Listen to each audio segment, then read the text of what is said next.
Què tal? Bona tarda a tots i a totes. Bona tarda. Abans que res, moltíssimes gràcies per estar aquí, que fa molt de goig aquesta sala plena. Benvingudes i benvinguts a aquesta 8a edició de l'En Veu de Dona. Fa 5 anys que va començar aquesta iniciativa amb la visibilització i l'empoderament com a bandera. En definitiva, què és el que volem, què és el que pretenem? Doncs donar veu a les dones del territori i escoltar experiències per reflexionar durant una estona de manera col·lectiva. I n'hi ha tantes de veus interessants que fixeu-vos que aquesta va començar sent una jornada anual i ara ja és una jornada semestral. Hem conegut a prop de 60 dones tarragonines durant tots aquests anys a l'En Veu de Dona i les que ens queden encara per descobrir. Gràcies per acompanyar-nos, per compartir aquesta tarda vespre, una jornada que després podreu recuperar a través de la nostra pàgina web sertarragona.cat i del canal de YouTube de Ser Catalunya. I si us animeu a compartir qualsevol instantània a través de xarxes socials, doncs podeu fer servir el hashtag SerEnVeuDeDona. I gràcies, com no, al Port de Tarragona per acollir-nos novament i obrir-nos de bat a bat les portes de casa seva. Té la paraula Núria Camps, la directora de Ser Tarragona.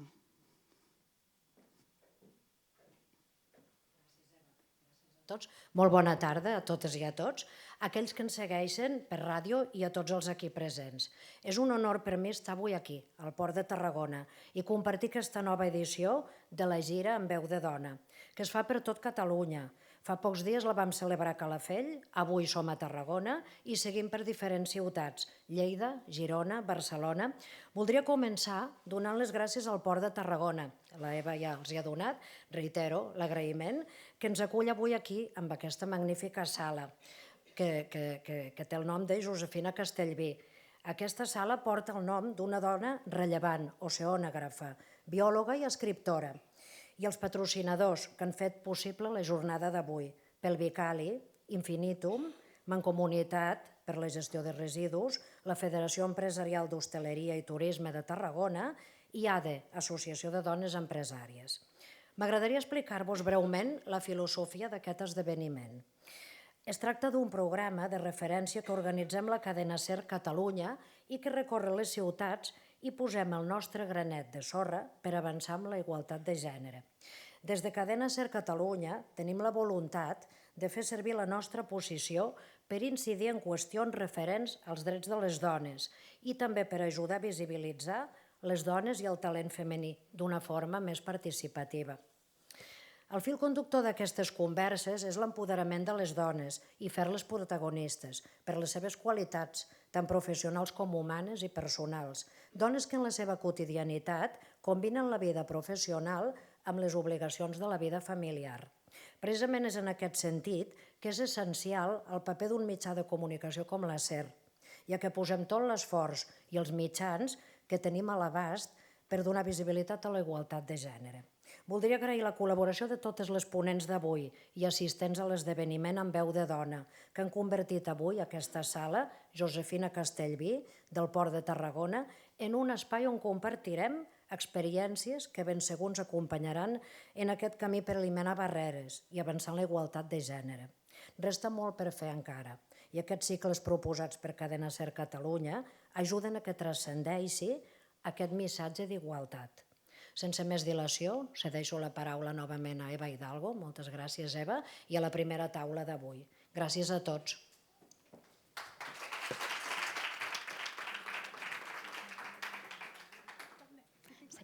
Sí. L'associacionisme és el moviment de base que impulsa canvis, que sacseja i que qüestiona, i aquí tenim a 3 dones que representen a 2 entitats feministes, a la Marjorie Machado, que és la impulsora del col·lectiu Frides de Tarragona. Què tal? Bona tarda. Moltes gràcies. Laura Requesens, que és la impulsora i directora d'Heroïnes Anònimes de Reus. Gràcies, Laura. I la Mariona Esteve, que és secretària i coordinadora d'Heroïnes Anònimes. Comencem primer per conèixer una mica més a fons les vostres entitats i els vostres espais.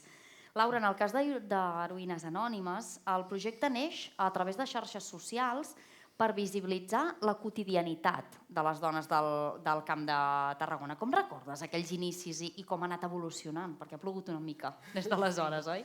De fet, ha plogut bastant i va iniciar-se un 9 de març precisament per remarcar i per visibilitzar les dones no només en dies assenyalats, com és el 8 de març o el 25N, assenyalar les violències masclistes, sinó que durant tot l'any hi ha dones que fan coses, hi ha dones que és necessari que es visibilitzin.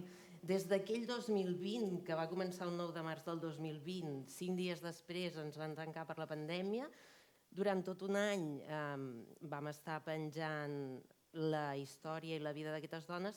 A dia d'avui, doncs, tenim un espai on acompanyem dones, assessorem dones, dones supervivents de violències masclistes també, i tenim un projecte d'acompanyament que és a tot el territori del Camp de Tarragona. Abans en parlàvem, abans de començar la jornada, que falten referents, falten molts referents femenins, i el fet de visibilitzar aquesta quotidianitat, en certa manera, els posa més a l'abast de la població, les ajuda a conèixer. Totalment, perquè, no sé, jo quan era petita, per exemple, volia ser electricista i jo no tenia cap persona referent que fos electricista propera a mi. I llavors, clar, per tant, tires per un altre camí perquè, a més, socialment i sistèmicament, ser electricista és un sector molt masculinitzat. Per tant, és una cosa que tu no creus que puguis o hagis de fer. Llavors, clar, tires cap allà. Però és important visibilitzar dones que porten autobusos, dones que porten trens, dones que són electricistes, vull dir, perquè les nenes no necessàriament volen fer grans fites ni guanyar el Premi Nobel, potser volen ser peluqueres o farmacèutiques o electricistes i necessiten referència i dones referents. Precisament després, parlant de diferents professions, visibilitzarem dones de l'autoritat portuària, que segur que hi ha nenes que potser també s'hi volen dedicar. Marjorie, Frida es neix per fer del feminisme una qüestió col·lectiva, vol ser un eix vertebrador amb la cultura, amb altres moviments socials. Fa 6 anys de la seva creació, com s'ha anat modelant. I què és ara Frides? Pues bueno, nacimos en 2017 y 6 años, bueno, más, 7. ¿no? Vale. Han descomptat. Bueno, sí, no, porque nos presentamos en 2018, vale. O sea, oficialmente es 2018, pero sí que, bueno, el germen, digamos, empezó en 2017, reuniéndonos varias mujeres que no nos conocíamos entre nosotras y que simplemente pues teníamos esa inquietud, o mejor dicho, esa incomodidad, ¿no? Que teníamos que hacer de eso una lucha de base. Y bueno, se ha transformado bastante. De hecho, bueno, tengo la suerte de que me acompaña hoy una amiga que ahora es amiga, pero que no nos conocíamos, que es Neus, que no la veo desde aquí, seguro que se muere de la vergüenza, pero que has dicho, y yo que soy una impulsora de Fridas, bueno, somos muchas las impulsoras de Fridas y una de ellas está aquí también aquí hoy.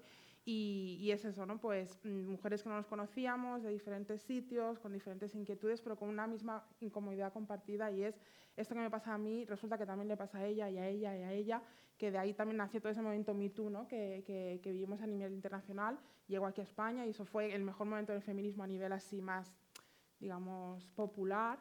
Y bueno, se ha ido transformando. Las personas que estábamos en un principio, muchas ya no están, otras cuantas pues continuamos. Hace poco, o sea, como cada 6 meses intentamos hacer una asamblea abierta para que personas que se interesan por nosotras vengan a conocernos si quieren implicarse, y hace poco pues vinieron 3 o 4 más, o sea que va cambiando, digamos, el colectivo va cambiando, pero sí que el objetivo es el mismo, ¿no?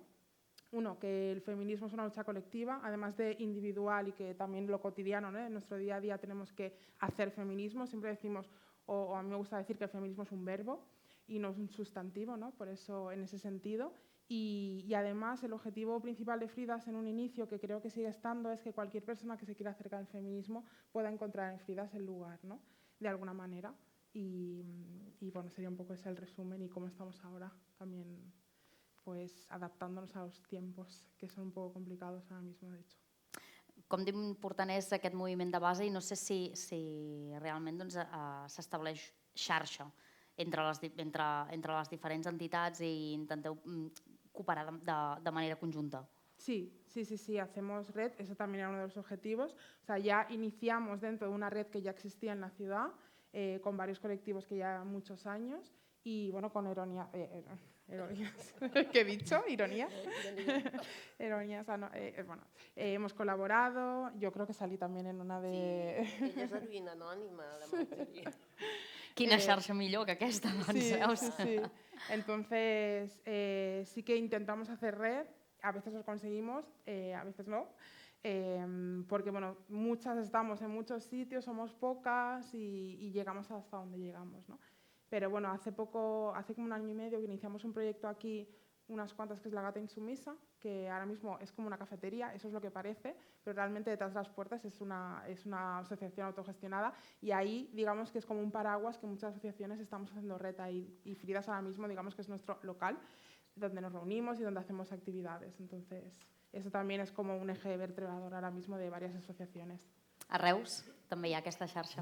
Sí, a Reus també intentem que hi hagi aquesta xarxa i de fet també entre entitats també, perquè creiem molt en les entitats que són les que salven una miqueteta al poble. Nosaltres des d'Heroïnes va haver un moment que vam sentir la necessitat de que hi hagués un espai físic dintre de Reus on les dones a peu de carrer poguessin entrar i tinguessin un espai segur per a elles. Aquest espai és Cala Conxita.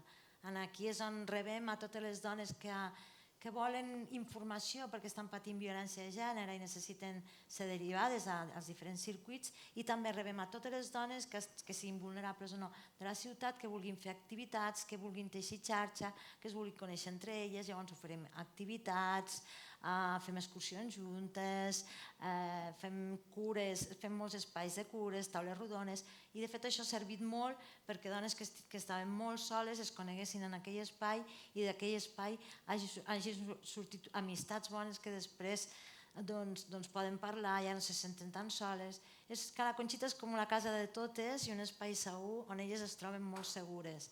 I els donem aquesta facilitat, que puguin vindre a fer activitats, que puguin parlar amb nosaltres. De fet, és una porta oberta que a vegades els costa entrar perquè a vegades estan molt bloquejades, molt insegures, i és una porta oberta a totes les dones. Sí que ens trobem en molts casos durs que tenim que tirar endavant de violència perquè són dones que estan molt bloquejades i molt perdudes, però aquestes dones també veiem que participant de Cala Conxita han acabat amb un any de recorregut portant després activitats elles dintre del mateix espai per altres dones que acaben d'arribar. I és aquesta xarxa i aquest fil conductor que hem pogut anar creant allà dintre. Abans parlàvem del moviment MeToo i, de fet, amb motiu de la Festa Lila, des de Cala Conxita heu creat una iniciativa semblant. No sé si seguiu a la Cristina Fallaràs al seu compte d'Instagram, que recull totes aquestes denúncies de dones anònimes que han patit violència masclista, i vosaltres també heu volgut recollir amb unes bústies a peu de carrer, oi? Sí, hem fet com una campanya solidària on hem fet com unes bústies i on hem posat, a mi també m'ha passat, i cada dona que volia passar per cada comerç podia donar el seu testimoni anònim en aquesta caixa. I avui ho visibilitzarem a partir de les 8 del vespre a la creperia Canavo, i també tot el que es tregui avui de la creperia Canavo serà per ajudar a l'espai Cala Conxita, que ens costa Déu i ajuda a mantindre'l.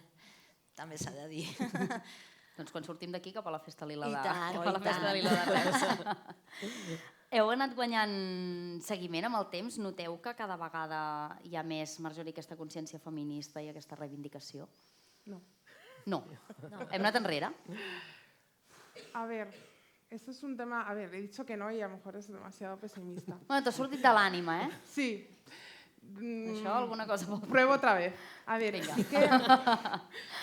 sí que es verdad que, o sea, son como varias cosas. Una es, pues eso, ¿no? Desde ese movimiento internacional que el feminismo, de hecho, como la manifestación de 2018 aquí en Tarragona, no ha habido ninguna más de ese 8M. No sé si las que estáis aquí lo recordáis, pero fue realmente emocionante, como 10.000 personas en la calle, o sea, y luego realmente ha ido a menos. Y claro, de alguna manera es como que conseguimos, ¿no? Decir, ostras, qué guay, antes el feminismo era como algo que casi no lo decías, que eras feminista, ¿no? Y de repente ya puedes decir que eres feminista y no te miran raro, más o menos. Pero antes sí, ¿no? Hace 10 años, a ver, o 15 o 20. Era l'anticristo. ¿Verdad? Era como que, bueno, sí, feminismo, pero como con la boca pequeña. Entonces, a partir de ahí fue como, sí, soy feminista y qué guay, todas lo somos y tenemos que serlo, y los hombres también son feministas, ¿no? Y vivimos eso muy guay. Pero sí que es verdad que no sé, tampoco voy a analizar de repente toda la política internacional, pero sí que es verdad que por un lado es como que se ha hecho mainstream el feminismo y eso como que hay una parte de la población que la ha relajado de, bueno, ya hemos hecho el trabajo, el feminismo ha entrado en las instituciones, ahora el 8M se celebra en los coles, en los institutos, lila, mujeres, es como que parece, ¿no?, esa normalización del feminismo, por un lado, en un inicio parecía algo positivo, pero con el tiempo estamos viendo que no, que se ha despolitizado a las mujeres, a las personas, a la sociedad de base, también por esa misma razón. No sé si estáis de acuerdo las compañeras, ¿no?, que hemos ganado por un lado visibilización, pero por otro lado parece como que el trabajo ya está hecho, porque ya hay otros que lo hacen por nosotros, ¿no? Que esto lo vivimos con muchas cosas, ¿no? Es como, bueno, como ya entran las instituciones, es como ya está, que se encarguen ellos, ¿no? Y ese ellos no somos nosotros, ¿no? Nosotros tenemos que hacer política. Política es eso y son movimientos de base, y con política no me refiero a partidos, porque mucha gente es como, no, política no me interesa, ostras, no puede ser, la política es nuestra vida, ¿no? No hablamos de partidos. Y entonces, eso por un lado, y por otro lado, ha hecho también que hay una regeneración, y también aquí hablaríamos de redes sociales y un poco todo este movimiento también, pero ha aparecido algo que antes no existia, i és l'antifeminisme. O sigui, antes, ¿verdad? El feminismo... És el que ha provocat, sí. O sigui, aquest boom feminista el que ha provocat és aquest rebuig cap al feminisme real. Exacte. A més, també el que provoca és un feminisme blanc hegemònic, perquè, clar, o sigui, el feminisme no és blanc hegemònic, és antiracista i anticolonial, i això també s'ha de tenir molt clar. Llavors, el feminisme no és només d'unes dones concretes, sinó que el feminisme és de totes. Clar, el discurs, si el polititzem a nivell d'institucions, si l'institucionalitzem, ho hem de fer amb molta cura, perquè si no el que fas és crear rebuig i a banda estàs proclamant un feminisme que no és el real, el feminisme de base. I llavors això pot fer que molta gent es quedi encara més vulnerada, com són les dones que pateixen violències. I els joves aquí, quin paper juguen? Perquè joves, xarxes socials, aquí la sensació sí que és que anem enrere.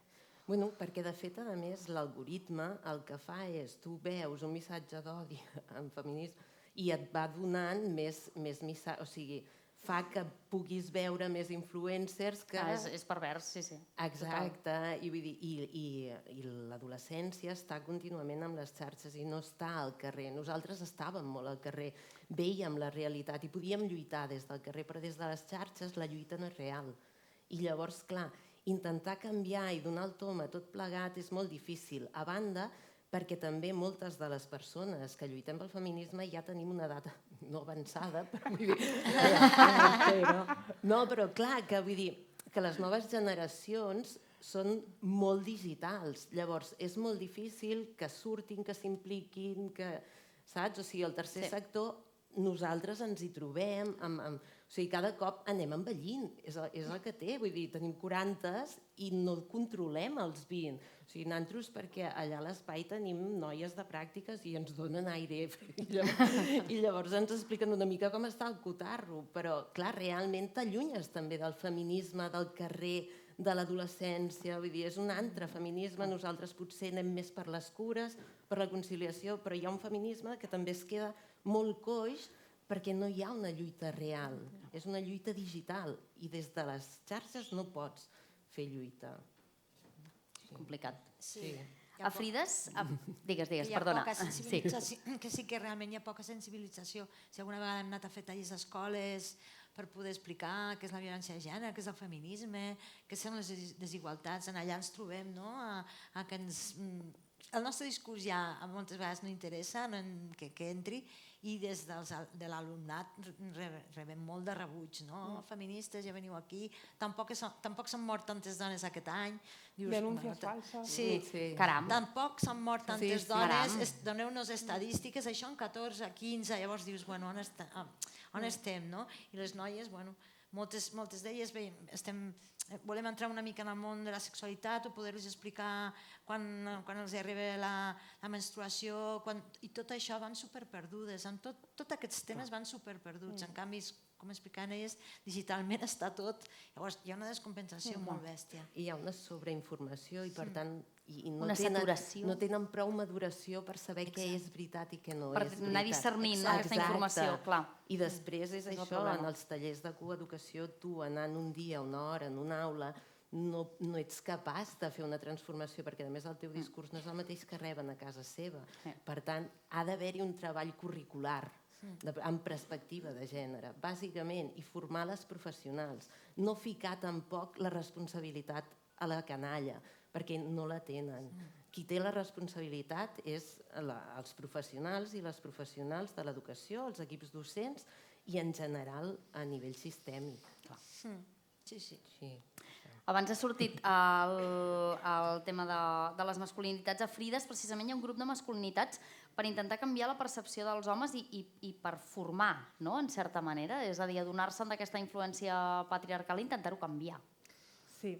El grupo de nuevas masculinidades de Fridas nació en el inicio de Fridas, que de hecho eran nuestras parejas, muchas de ellas, algún amigo, algún tal, y sí que eso nació con fuerza, hicieron varias cosas, pero sí que es verdad que ahora mismo está parado ese grupo. Curiosamente o no, hace poco recibimos por Instagram una petición de un hombre que decía, ostras, con todo esto de Rejón me he dado cuenta, que yo pienso, joder, fíjate, no, bueno, es que pienso... Bueno, pero a la vez pienso, bueno, pues entonces hay cosas que no están llegando aún o que se han quedado, bueno, no sé, pero pues me he dado cuenta que todavía hay mucho que hacer, ¿no? Y, pues sí, la verdad. Y entonces me preguntaba a Fridas si ese grupo todavía estaba, bueno, a lo mejor esa persona está aquí, que todo bien, ¿eh?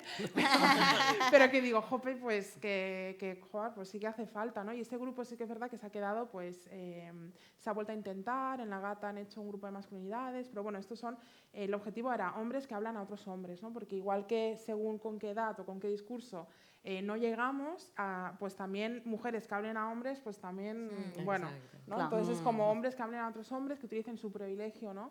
Desde esa posición, ¿no?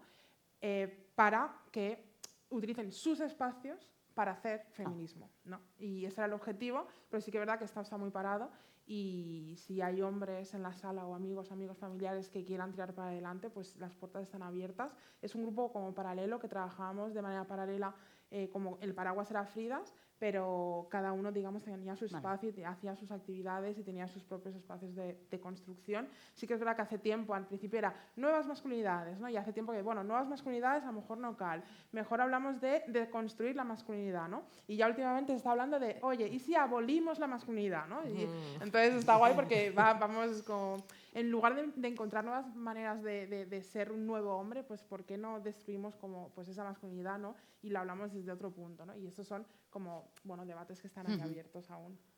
És part de la feina que s'està fent a Frides. Marjorie Machado, moltíssimes gràcies per venir, per explicar-nos la teva experiència, i Laura Requesens i Mariona Esteve, d'Heroïnes Anònimes de Reus, moltíssimes gràcies també, i que vagi molt bé la Festa Lila i molta sort amb tots els vostres projectes. Moltes gràcies. Anem parlant. Gràcies. Gràcies.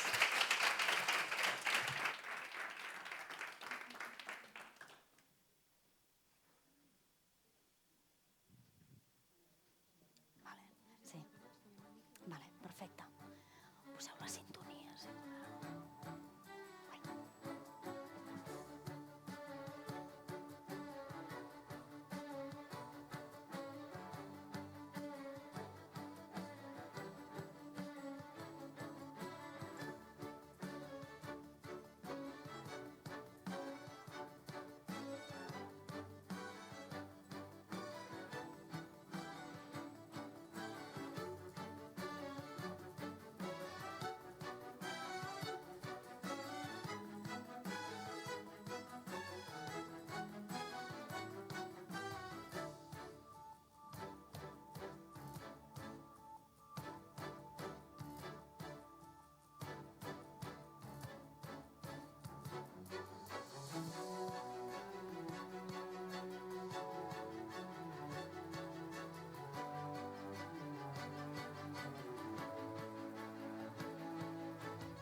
Cristina.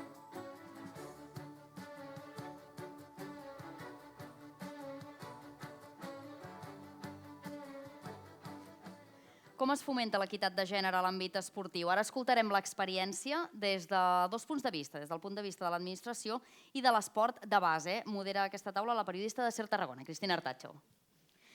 Hola, molt bona tarda a tothom. Potser l'esport és un tema especialment complicat dins del tema de les dones, un àmbit que sempre ha estat especialment masculinitzat, on està molt xulo poder compartir aquest espai amb dues dones, l'administració pública.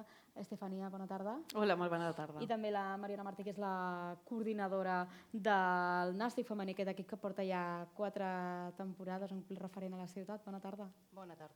L'Estefania Serrano, que no ho he dit, que és la presidenta del Consell Esportiu del Tarragonès. Per començar tenint una mica una foto general de en quin moment es troba l'equitat en el món de l'esport de Tarragona, en quin moment ens trobem i sobretot quins canvis han anat passant en els darrers anys? Doncs a nivell del Tarragonès sí que és veritat que des del Consell Esportiu ens focalitzem molt en l'esport de base, no? I és un àmbit on realment hi havia molt potencial en el sector de les nenes i dels nens. I sí que és veritat que sempre hem estat allí, el 40 no arribàvem mai, mai hem arribat al 50-50, però bueno, estava allí. Doncs també hem tret dades, perquè al final quan vens a aquest tipus de xerrades, que a mi m'encanta ser convidada, intentes mirar les dades i agafes últimes dades que tenies i intentes actualitzar i, ostres, jo no voldria ser tampoc molt pessimista, però realment costa. I sí que és veritat que l'esport escolar, l'esport en edat escolar, podem dir que té una vida vital en el sector femení, en les nenes, i sí que podem dir que més del 50% de les noies, de les nenes, en aquest cas en edat escolar, sí que són practicants d'esports. O sigui, aquesta barrera de voltant al 60% de les nenes en general sí que està practicant, però no arriba a ser mai aquesta equitat, nen-nena. I en l'edat escolar estem en aquell punt de pràctica gràcies a les entitats, a les AFAs, a les escoles, als clubs, a les entitats, als consells esportius, que fomentem aquests programes d'esport de la Generalitat, del Pla Català de l'Esport a l'Escola. Té vida i detectem la davallada més a la part de l'adolescència. Sí que és veritat que a l'adolescència hi ha certs factors que condicionen aquesta disminució de la pràctica esportiva en les noies, i començant, per exemple, pel canvi físic o biològic que pateixen en aquestes edats, perquè els nens o els joves, aquests canvis, a més, engrandeixen la figura del nen o del jove.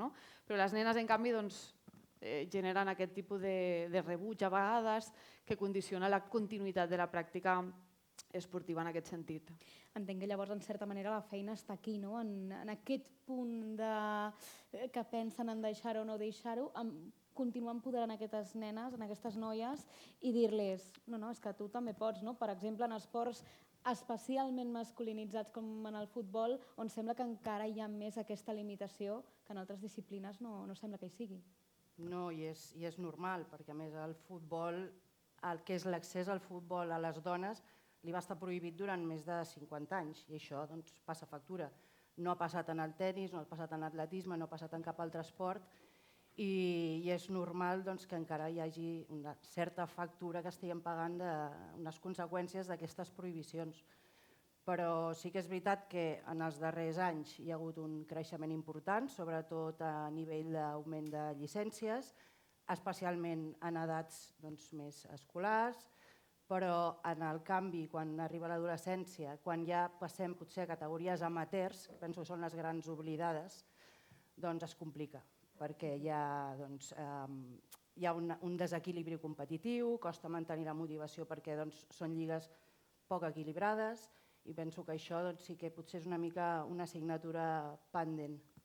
Aquesta experiència amb el Nàstic de Tarragona, que ja vau encetar fa uns 4 anys, d'aquest Nàstic femení que ho parlàvem abans, entre bambalines, de que no hauria... Per què li posem aquest femení al darrere, no? És que diem que vau començar fa 4 anys, però en realitat jo crec que és la tercera etapa del Nàstic femení. Vull dir, va haver un equip, i a més en puc parlar perquè vaig tenir la sort de formar-ne part, A l'any 93-94 vam assolir fins i tot un ascens a primera nacional i encara que malauradament no va tenir continuïtat aquell equip, doncs penso que va ser un punt de partida i que arran d'aquell inici van haver altres clubs que es van animar i que ara actualment potser han estat els referents. Sigui Reus, sigui Riudoms o sigui Cambrils, són els que han cuidat la base tots aquests anys i el Nàstic sembla que ara sí, ens hi hem posat de debò, amb moltes ganes, des que hi ha la ciutat esportiva més, això ens ha ofert l'oportunitat de donar accés a nous equips i enguany tenim el primer juvenil, que és aquesta primera pedra del projecte de base i esperem anar-ho consolidant i anar creixent els propers anys. Això t'anava a preguntar, no? El Nàstic té un planter enorme de nens i nenes també. L'objectiu, entenc, és que des que comencen ben petitets amb 3 anyets que puguin haver equips femenins des de l'inici, no?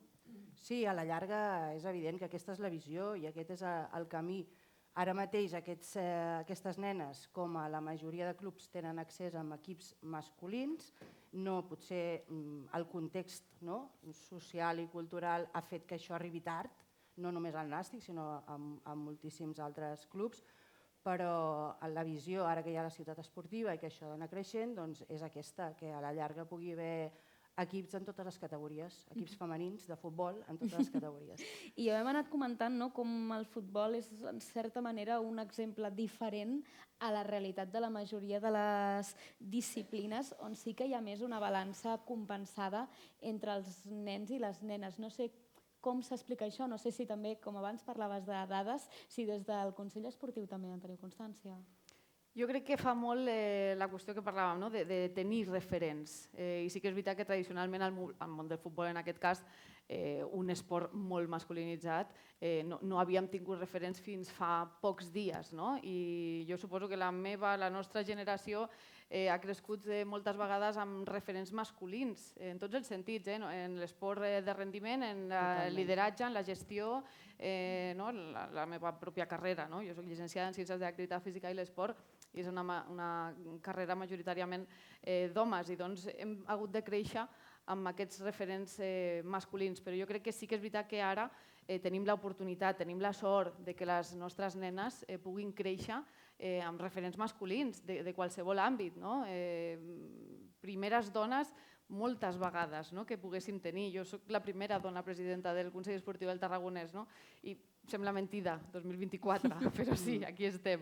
Per tant, moltes més primeres dones necessitem.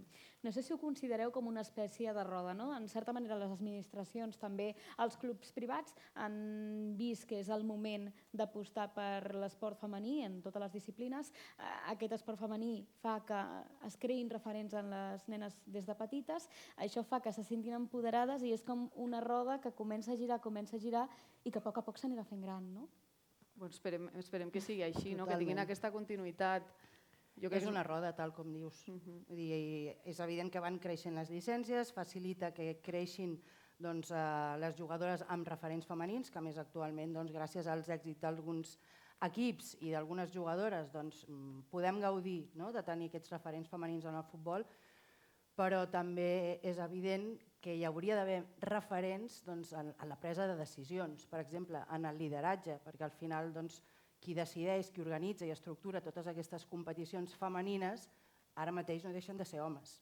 Llavors, necessitem una mica aquesta xarxa, aquesta altra visió, el punt de vista femení, sobretot de, per exemple, exjugadores amb experiència o dones formades en la matèria que puguin aportar un altre punt de vista i que ajudin a créixer de forma real i efectiva el femení. O sigui, comencem a avançar en el sentit de referents i en el sentit que hi hagi moltes dones que practiquen esport també professionalment, però encara hi ha una mica aquest sostre de vidre pel que fa als lideratges, com deies, primera presidenta del Consell Esportiu, amb dones entrenadores, dones al capdavant de totes les decisions, federacions esportives, etc. Ens trobem amb aquest sostre de vidre que moltes vegades ens l'imposem o autoimposem moltes vegades les dones o te'l tiren a sobre, també se l'hem trobat. I doncs sí que és veritat que les maneres de liderar també són molt diferents. Jo sé que hi ha moltes dones aquí que després parlaran segurament d'altres àmbits que van haver de renunciar. Jo conec moltes dones que han hagut de renunciar a la seva feminitat per poder liderar, de renunciar a tenir fills, de renunciar a tenir família, perquè no, això era ser dona. Ser mare, ser esposa, era ser dona. I doncs no podies, no? Te feia dèbil en aquest sentit. I a l'hora de liderar agafaven aquell rol masculinitzat, el mando i ordeno, aquesta manera de fer que tenien, i doncs per assolir, per arribar a aquests lideratges. Però ara no, jo crec que ara tenim l'oportunitat de liderar d'una manera diferent i això al final se'n beneficia tota la societat, no només nosaltres ni els que tenim al costat, sinó és un benefici realment de tota la societat. Són uns rols que la societat ha imposat des de sempre, esperem que no per sempre, i clar, des de que neixen les dones és com també incidir en aquesta educació, potser, perquè vegin que també poden, que no sigui, en el cas del nàstic, per exemple, una secció molt potent, la gimnàstica rítmica, que les nenes no pensin directament en la rítmica i pensin, no, és que al nàstic puc anar a fer rítmica, però també puc jugar a futbol, puc fer patinatge, el que sigui. És que, a veure, en aquestes alçades de la vida i de segle, jo penso que el que no té massa sentit és posar etiquetes de gènere als esports. Els esports no tenen gènere, els esports són oberts i haurien de ser oberts a totes les persones, a totes les esportistes i que siguin lliures, no només d'accedir, sinó que els hi puguem oferir les mateixes oportunitats, que una nena pugui somiar de la mateixa manera en què pot somiar un nen en dedicar-se al futbol, doncs per mi això seria assolir l'equitat de veritat. No sé si més a curt plaç teniu algun repte de futur que diguis és el pròxim que hem d'aconseguir. A nivell de la Generalitat, val a dir que tenim ara conselleria pròpia des d'Esports i que això és un gran pas. A més, tenim un tarragoní com a conseller. Però sí que és veritat que l'he portat perquè es va presentar fa poc, fa un parell de mesos, el Pla d'Impuls de l'Esport Femení a Catalunya, que això el va crear al seu dia la Secretaria General de l'Esport, ara continuarà aquest pla a través de la nova conselleria i doncs aquí reflexa dades molt dures de les que parlàvem dels lideratges, de les presidentes que no acaben d'aparèixer o si estan en les comissions directives o en les juntes directives agafen aquell rol de secretària o de tresorera, el que dona feina, doncs aquell és el perfil que els hi donen.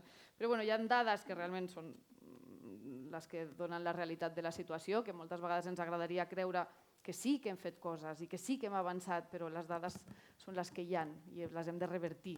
Doncs aquí sí que és veritat que hi ha un pla d'impuls 24-30 que esperem que es vagin complint aquestes mesures per totes les vies, per les entitats, per clubs, per les administracions, des de l'educació, des de les famílies, que al final són els que han d'impulsar aquest canvi. És a dir, que hem avançat, això no hi ha cap dubte, però que encara queda un camí encara més llarg per recórrer, no?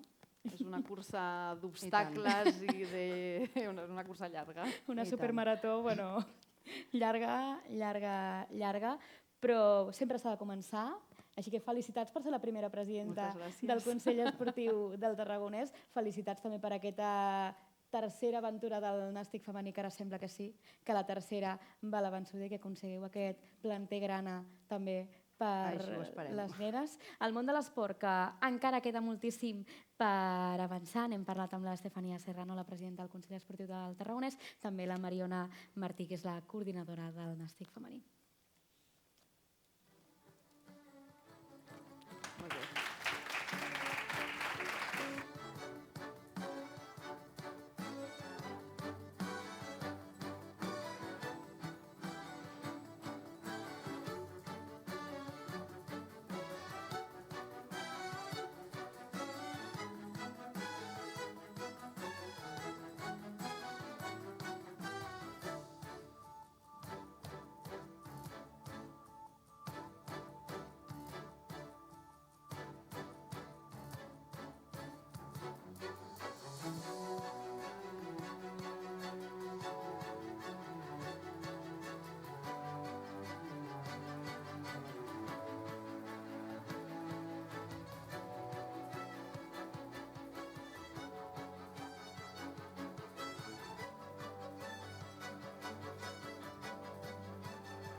Continuem aquesta jornada de debat. Parlem ara de dones que lideren projectes empresarials. Maria Mas és la directora de l'Associació Empresarial Química de Tarragona. Què tal? Bona tarda. Hola, bona tarda. Gràcies. Mireia Sans, presidenta de l'Associació de Càmpings de la Costa Daurada i representant també de la Federació Empresarial d'Hostaleria de Tarragona. Gràcies, Mireia.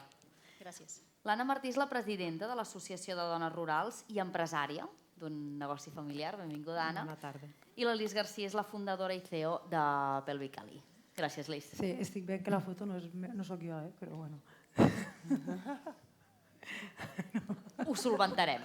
No passa res. Et tenim aquí de cos present, que això és el que realment importa. Estava mirant i que això és el que realment importa. Ens fixem en aquesta part de la taula. Escolteu, us heu trobat amb dificultats afegides de lideratge pel fet de ser dones? Qui obre foc? Va. Anem per ordre. Maria. Bueno, gràcies per convidar-me, en primer lloc. A veure, dificultats, jo el que he hagut de treballar sempre molt. No sé si els altres us hi heu trobat. El que feien els homes normalment ho has de fer sempre, evidentment igual, i tens sempre, almenys a l'època que jo vaig començar a treballar, doncs una responsabilitat familiar que no era compartida en absolut. Llavors, la teva càrrega sempre és molt més. Per tant, això dificulta. A nivell professional, els meus companys jo he tingut bastanta sort, en general, no he tingut dificultats en quant a acceptació ni a tracte i, per tant, me considero molt afortunada, però sé que hi ha casos que no és així. Però també diria que també hi ha casos d'homes que entre ells també tenen les seves dificultats. Vull dir que no voldria dir que això sigui una cosa associada a la feminitat, però que passa de vegades, no? Anna? Sí, bé, jo una mica com la Maria, no? Jo tinc una empresa familiar, som empresaris del sector agroalimentari a la Palma d'Ebre, ens dediquem a produir oli, en un entorn petit, de poble petit, i clar, dins de l'empresa familiar aquest problema no l'he tingut, però sí que tenim companyes que realment el viuen, no? Per exemple, tenim una companya que és mossa i dins del cos de Mossos d'Esquadra ara han posat una quota, que és el 40%, pel fet de ser dona ja t'ascendeixen. Elles estan treballant perquè ho treguin, perquè volen meritar per mèrits propis, i bé, suposo que hi ha les dificultats aquestes, perquè llavors sempre diuen has arribat perquè ets dona, perquè tens la quota de dona, i bé, això és un problema. No per mèrit propi, llavors encara s'ha de lluitar per trencar això i és una roda. Ets una fluixa, encara va més en detriment de la postura que tenen les dones dins de qualsevol àmbit. Sí. Mireia? Bé, en l'àmbit del món del càmping, jo des de petita l'he viscut, perquè també vinc de l'empresa familiar. El meu pare va començar un càmping a Prades i, per tant, l'he viscut des dels inicis. L'he acompanyat moltíssim també a les reunions del sector, empapant-me moltíssim també de tots els inicis del sector, en aquest sentit, i l'he vist evolucionar moltíssim. Sí que és cert que al principi no hi havia moltes dones i per tant em sentia la més joveneta, potser de les úniques dones que hi havia en aquells moments, però he tingut molt bones precedentes en aquest sentit, que podríem dir que han aplanat una mica el camí, com és la Berta Cabré, que és la meva referent empresarialment, que és ara la presidenta de la Federació d'Hostaleria de la província de Tarragona, i per tant, en aquest sentit, m'he sentit molt reflexada amb ella, i d'aquesta manera també venint d'aquests inicis de família, de poble, i després d'assumir un càrrec com és la presidenta d'una associació que té molt prestigi a nivell de càmpings, perquè tenim càmpings premiats a nivell europeu, doncs sí que jo mateixa em vaig qüestionar fins i tot de dir, ostres, jo seré capaç de poder tirar endavant aquesta associació i de liderar-la, però després ràpidament et dones compte que si tu tens una bona actitud i t'empoderes tu mateixa i a més tens un equip, una família, se pot dir més que un equip, i a més tens una logística familiar que t'ajuda moltíssim també, amb tot això pots aconseguir-ho i més. És la clau aquest empoderament, creure-s'ho? Sí, en primer lloc és molt important creure tu mateixa que ets capaç de fer-ho, perquè si no no cal que t'hi fiquis en aquest sentit, però sobretot fer el que t'agrada, i si fas el que t'agrada i tu creus, ho tens tot per guanyat. Endavant. Lis. Jo vinc d'un món diferent al d'elles, jo vinc del món sanitari. I sí que és veritat que jo vaig començar fent guàrdies a un hospital públic quan vaig acabar la residència i ara fa uns 10 anys que vaig ser autònoma, em vaig fer autònoma. I jo en els meus inicis que vaig viure com a autònoma, dificultats, jo diria que potser més sensacions que dificultats reals, sensacions potser davant de quina persona o de quines circumstàncies, però jo crec que el problema més de ser dona, en el meu cas, va ser dona i jove. Vull dir que era el combo perfecte, com va ser una mica la fragilitat empresarial femenina, per dir-ho d'alguna manera. I jo crec que a mi el que em va ajudar a superar les meves dificultats va ser potser el meu caràcter, el saber, el tindre arguments ante coses que te posen en dubte o ante no intimidar, perquè crec que és una estratègia que s'utilitza moltíssim, el poder intimidar. I fora d'això, la veritat que després ja sí que he pogut crear les empreses també i dificultats així a gran escala no diria que me n'he trobat. També jo crec que soc d'una generació ja que les que han anat abans de mi ja m'han obert molt de camí i això també és d'agrair. Coincideixes amb la Mireia, amb aquest empoderament i amb aquestes ganes d'escoltar més que ho hem de tirar endavant, això. Sí, si tens els objectius clars i les metes, al final és tampoc no deixar-te enfonsar per ningú i lluitar pel que vols i continuar. Al debat anterior de l'esport, ara comentàvem que mancaven potser lideratges per les nenes, mancaven lideratges referents en aquest àmbit esportiu. Us heu trobat que han mancat lideratges en el vostre àmbit? És a dir, que en certa manera heu hagut d'anar obrint camí? Jo m'he trobat... Sí, perdona. Maria. No, jo us explicaré. Quan vaig entrar vaig ser la primera dona que vaig entrar en una planta química. No havia ni lavabos de senyora, perquè no era necessari. Jo fa 40 anys que vaig començar a treballar. Llavors això ha evolucionat moltíssim. Moltíssim. Jo no tenia cap referent femení, és que no hi havia cap més dona. Hi havia senyores que estaven, hi havia secretàries i hi havia senyors de la neteja i administratives que estaven a zones de compres i coses d'aquestes, no? Però una mica el que dèieu abans, si tu tens clar el que vols, si dius jo vull treballar aquí, jo vull guanyar-me un espai aquí amb igualtat de condicions que la resta dels meus companys, no m'he plantejat mai que hagués de competir amb ningú, sinó senzillament jo aquí he de tenir el meu espai perquè jo crec que puc aportar valor i puc fer les coses ben fetes i és el que he intentat, però des que jo vaig entrar fins ara hi ha hagut una evolució espectacular, o sigui espectacular. Nosaltres ara a la indústria química Feique anuncia que com a valor mig, llavors ja podríem entrar amb diferents nivells i altres consideracions, però com a valor mig el 40,4% dels empleats són dones. Això és un valor altíssim. A la indústria química, a la indústria manufacturera mitjana d'Espanya és 28,7%. O sigui que estem per sobre i és un valor, jo ja crec que molt alt. Jo considero que hi ha hagut una evolució molt gran i que no és imprescindible tenir referents, però ajuda moltíssim, perquè tu quan mires, si veus algú que ja ho ha aconseguit i que veus que és un referent perquè realment aporta valor, dius, ostres, jo vull ser com aquest, no? I això els crios, evidentment, ho veuen i és el que motiva. Jo crec que és un element motivador de primera fila i que la força surti de dintre teu, no esperis que els altres vinguin a dir-te que tu te mereixes aquell espai. No, jo ja sé que me'l mereixo perquè jo m'ho crec. El que dèieu abans. Per tant, amb aquests 40 anys s'ha passat del 0,00 al 40%. 94%, sí. Bona evolució. Referents.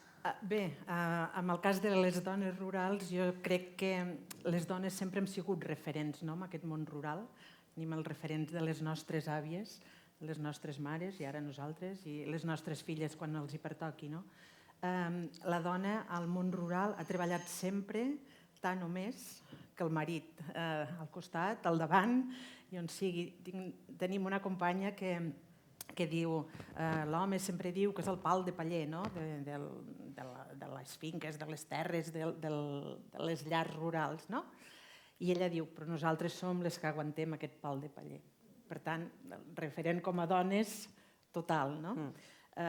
Sempre a l'entorn rural, jo parlo sempre de l'entorn rural perquè és el meu, a l'entorn rural, doncs, aquest empoderament de les dones, cal crear associacions i cal que creem xarxes per tal de visibilitzar aquesta feina de les dones, no? Perquè hi ha moltes dones que han liderat durant tota la seva vida, invisibilitzades pel moment que vivien, i tot i ser propietàries de finques, tot i ser propietàries de masies, del que sigui, tot anava en nom del marit perquè era el que manava, no?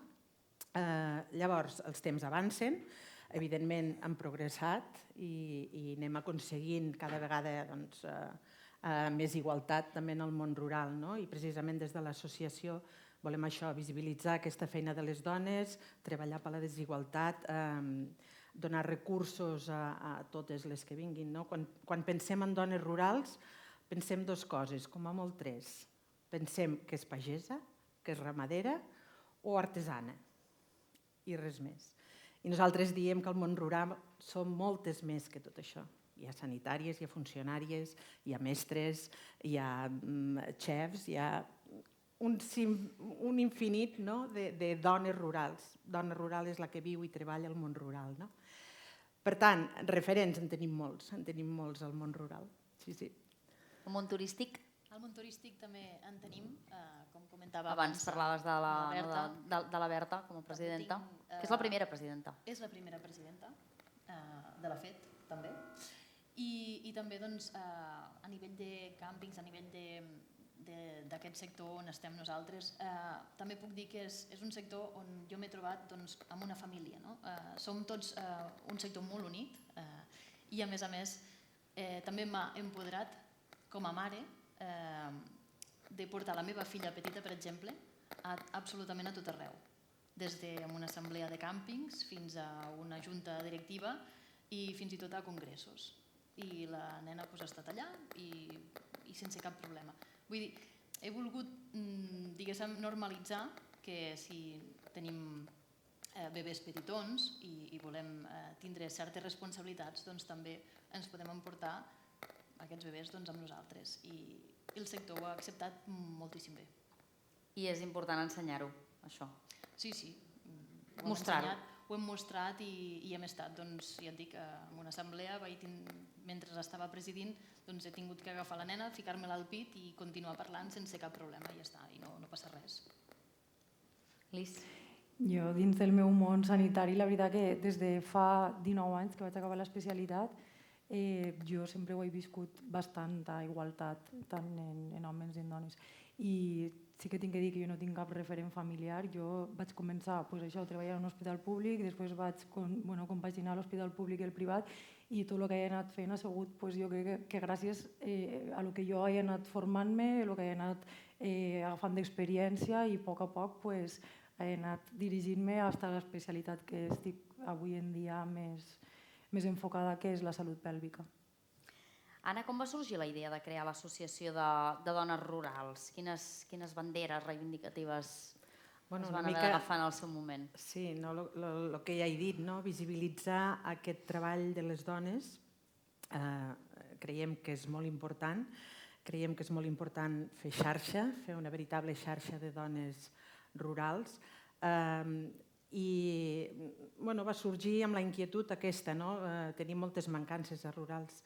Vivim a rural i tenim les mateixes necessitats que una dona de ciutat, però hem de treballar molt més, ens hem d'esforçar molt més per poder arribar a tot.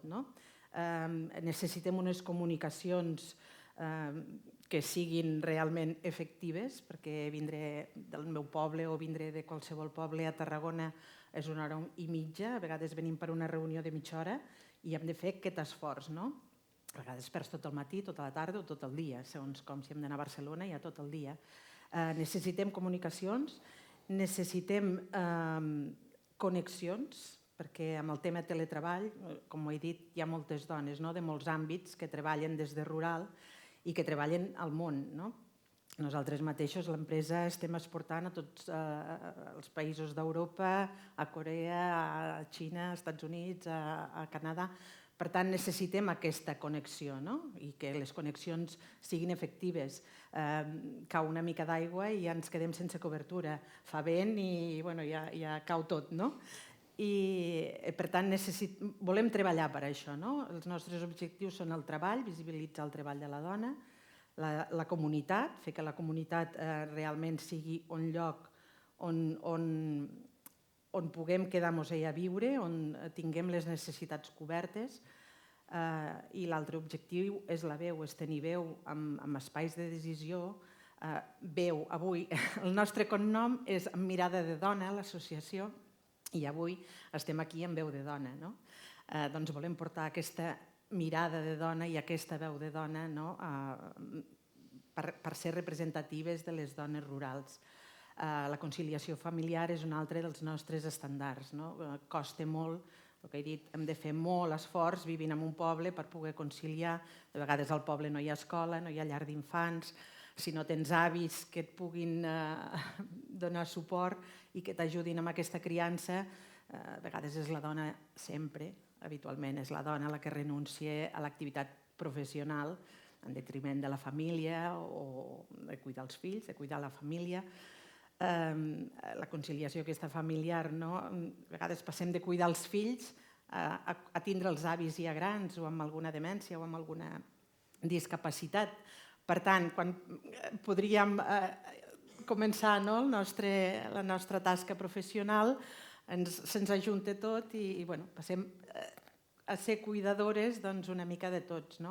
Per tant, reivindiquem també la conciliació familiar, la igualtat entre homes i dones, això crec que encara tenim molt per reclamar, i estem treballant també amb violències de gènere. Nosaltres estem federades, l'associació està federada amb FADEMUR, que és una associació a nivell estatal, és la més gran federació d'associacions de dones, i elles tenen uns programes de capacitació, de formacions, i en temes de violència de gènere fa molts anys, porten 20 anys treballant-hi i han desenvolupat veritablement uns programes fantàstics.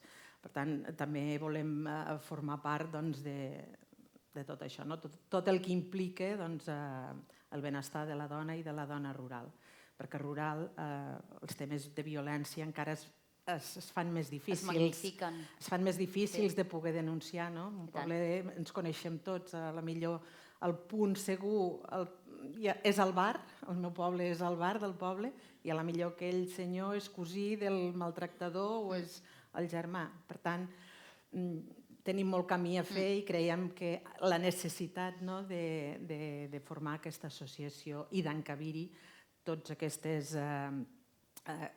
aquestes perspectives de dones diferents. I busquem la complicitat de les dones urbanes, evidentment. Si no tenim la complicitat de les dones urbanes, poca cosa farem nosaltres soles a rural. Per tant, agrair molt la participació avui aquí, tenir aquesta veu i poder treballar conjuntament en totes. Aquesta és l'essència d'aquesta associació de dones rurals. Lis, l'empresa Pelvical hi posa el sòl pèlvic al centre, un sòl pèlvic que durant dècades ha estat absolutament invisibilitzat, com moltes d'altres qüestions que tenen a veure amb la salut femenina, que sembla que no hi siguin o que sempre hagin estat en segon pla. Comença a agafar ara la importància que mereix? És a dir, en som ara realment conscients de què l'hem de cuidar? No només el gestar i el donar llum, sinó sempre, perquè la faixa abdominal... Comencem a ser-ho. Jo porto tota la meva vida professional al costat de la dona en les diverses etapes de la vida i, cuidant de la salut. I, jo, Pelvicali va sorgir el projecte fa 5 anys, quan vam patentar una tecnologia que va estar aprovada per la FDA per recuperar el sòl pelvià. Fins a aquell moment no hi havia res efectiu que recuperarà totes les patologies i sintomatologia que venia derivada del debilitament d'aquest grup de músculs tan desconegut. I bueno, sí que és veritat que se comença a parlar, però jo crec que fins que la població en general no siga conscient de que aquest tractament existeix, que no el coneix, o fins i tot que els professionals que ens dediquem inclús al tema uroginecològic no sàpiguen ni que existeix, perquè potser no s'actualitzen o no sé.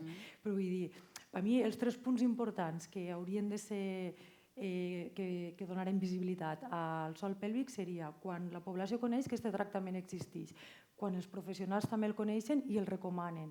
I el tercer punt seria quan no només s'utilitza pel tractament, sinó per la prevenció, perquè és una tecnologia que ja se pot abordar des del punt de vista de previndre els símptomes que donen les patologies. Ara, jo avui en dia a la consulta tinc dones nenes des de 14-15 anys fins a les més majors, fins de 90 anys. I clar, jo crec que sí que és veritat que les que solen demanar ajuda normalment solen ser les que ja tenen la patologia. I és veritat que és una patologia que també disminueix molt la qualitat de vida, perquè al final si vas pensant que si se m'escapa la gota de l'orina, que si tinc un pes... Vull dir, és molta gent que per qualitat de vida hi deixa de fer moltes activitats que feia abans en la seva vida quotidiana per no trobar-se en una situació incòmoda. Entonces, jo crec que fins que no arribarem a aquests 3 punts, que el tractament sigui conegut, sigui recomanat i s'utilitzi com a preventiu, no tindrà la importància que hauria de tenir. Sovint entre directives hi ha la sensació que en algun moment a les reunions no s'ha rebut el mateix tracte pel fet de ser dones. Ho heu notat o percebut en alguns moments? Jo, si us he de dir la veritat, a vegades sí que he percebut fets diferencials, però he passat molt, us ho dic. Cada un té una manera de ser. Gran actitud. La meva sí és dir, mira, com si plogués, no sé com dir-te, no m'afecta, perquè si t'afectés tot series molt vulnerable a qualsevol cosa i penso que la millor manera és aquesta, però és una decisió personal. Indiferència. Sí, perquè tampoc he tingut situacions ofenoses ni grolleres, vull dir, coses ja que se sortin de lo normal, però amb el dia a dia sí. Sí, situacions molt complicades, no? Però que a vegades fas un comentari o una aportació i que no es rep de la mateixa manera, com si fos insignificant o el que has dit, nena, ja ho has dit i ja està, no? I no deixa de ser menys important, que a vegades el teu company també ho diu i sí que es percep, sí. Mireia? Més que entre directives sí que he vist a vegades amb alguna persona, company de feina, per exemple, que sí que he percebut certes actituds que no són, diguéssim, que una dona el mani amb una persona masculina, a vegades sí que hi ha hagut certs rebuig en què et mani una dona, deixem-ho així clar. I això ho he anat treballant i he anat apartant persones que no són d'interès tant en el negoci familiar. Jo el que he volgut és tindre sempre un seguit de persones que aprecin la persona, m'és igual que sigui masculina o femenina. I sí que en l'entorn o en certes posicions de treball sí que ha sigut una mica difícil, però s'ha aconseguit. Jo recordo personalment una anècdota que crec que és això de dir, no me marxarà, és un record que tinc dels inicis quan vam començar el projecte, que recordo que vaig anar a una reunió i érem crec que 5 persones, si no recordo malament, 4 homes i jo, 4 homes i tots majors que jo també. I un d'ells era Ignacio Mazanti, que és el director de la clínica Procrear, que jo també treballo en ella a la clínica Procrear, i els 3 homes més. I estàvem negociant per firmar un contracte. I cada vegada que sorgia una pregunta, un dubte i demés, tot el rato se dirigien a ell. I ell no contestava, me mirava a mi, contestava jo. Al cap d'una estona, el mateix. I ell me mirava a mi, contestava jo. I a la que va ser la tercera o la quarta vegada, ja com una mica, no sé, farta de la situació, perquè també jo volia ficar unes clàusules al contracte, no els pareixia bé, però és com que tot el rato miraven a ell esperant que contestarà ell. I em vaig aixecar i vaig marxar de la reunió. Jo dic, a vegades a mi el meu caràcter m'ha ajudat. Què va passar? No vaig ni arribar a sortir de l'edifici. Van vindre a buscar-me, van tornar a acabar dins i en aquest cas Ignacio va dir és que si ella no pren les decisions i no feu el que ella està exposant, no firmarem. I al final ahir va donar un tom la reunió, però de 360 graus i vam continuar la reunió, vam firmar el contracte i les clàusules que vaig dir les van acceptar. Però és una reunió d'aquestes que saps que dius, no se m'oblidarà en la vida. Marcat, eh? Marcat, sí. I no n'hi ha per menys. Sí. No n'hi ha per menys. A part d'ahir no recordo així cap altra, tan així com està, però aquesta sí que m'ha quedat marcada. Però bueno, vaig sortir empoderada, també tinc que dir-ho. I tant que sí. Darrera qüestió que volem posar damunt de la taula abans de passar a l'última taula, la conciliació, que abans ha sortit, continua sent la gran assignatura pendent? Mireia? Ho és, més que res, doncs, perquè actualment penso que si vols ser mare, vols tindre certes responsabilitats, vols continuar treballant amb el teu sector i presidint i liderant, etc., o tens molt bona xarxa i molt bona ajuda i t'ajuda tant el sector com la família i tot, o és molt difícil. Ja tinc moltes amigues que no tenen la mateixa sort que jo i no poden, ara mateix no poden estar treballant on els agradaria perquè són mares, no poden estar presidint o liderant alguns projectes perquè són mares i per tant no ho poden fer. I jo en canvi em sento molt afortunada d'estar en el sector que estic, de tindre els companys i companyes que tenim avui en dia i sobretot el suport que tinc familiarment, perquè si no seria impossible. I també he de dir que he trencat una mica els esquemes i he portat la bebè allà on no s'imaginava ningú que la portaria, i l'he portat. Continua sent la gran assignatura? Bueno, jo penso que aquesta és una gran assignatura, però no sola. Jo crec que a l'educació hi ha molts reptes encara que no tenim superats, perquè quan realment avançarem és quan des de la base, des del començament, tots tenim igualtat d'oportunitats i és perquè tots ens veiem amb les mateixes capacitats i amb les mateixes forces, que no vol dir que un no tingui més força i l'altre no tingui més no sé què. Vol dir, en principi, tots tenim capacitats suficients per fer qualsevol cosa. Llavors, en funció de les habilitats que té cada un, pot progressar més en un lloc o en un altre o els interessos. Per tant, jo penso que una de les grans mancances que tenim és desenvolupar un sistema educatiu on realment es treballi de manera igualitària. I no dic que el repte de la família no sigui important, que ho és, i moltíssim, ja ho he dit, sol començar, però no sol, crec que no sol. Moltes assignatures pendents encara queden. Maria Mas, directora de l'EQT, Mireia Sans, presidenta de l'Associació de Càmpings Costa Daurada, Anna Martí, presidenta de l'Associació de Dones Rurals i Lis Garcia, fundadora de Pelvical. Moltíssimes gràcies. Un plaer. Gràcies.